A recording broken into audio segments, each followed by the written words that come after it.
Hello, today we are making slime. I'm going to use these directions right here, and you can also find these on the internet on Google Classroom.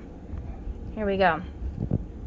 So for your materials, you need food coloring, cornstarch, you need a measuring cup, a spoon, a bowl, doesn't matter what kind.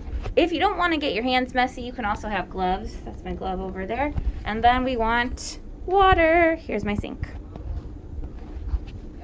Here we go. I'm going to read the directions out loud just so we all know what we're doing. I'm going to start here at number 1. Take all of your materials out of the box. Look at the list above. We already did that. Number 2. Pour 2 cups of cornstarch into the bowl. Number 3, get 1 cup of water.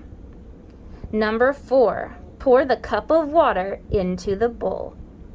Number 5, stir the cornstarch and water together. Number 6, pour 1 drop of green food coloring into the bowl. Number 7, stir the mix that is inside the bowl. Number 8, play with the slime. Clean up after yourself too. And give data on the first data worksheet. You can find that data worksheet on the Google Slides that will have been shared with you. I'll show you what I'm talking about in another video later. Number 9, leave the slime in the bowl for at least 2 days. I would say 2 or 3 days.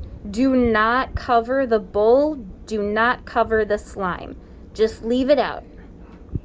And number 10, after 2 or 3 days, take a look at the slime. What happened? Give data on the second data worksheet. And again, I'll show you what that is in another later video. And that's it. In our next video, we're going to actually do this. I have my friend Sophia here. She's going to help me make slime. Yay!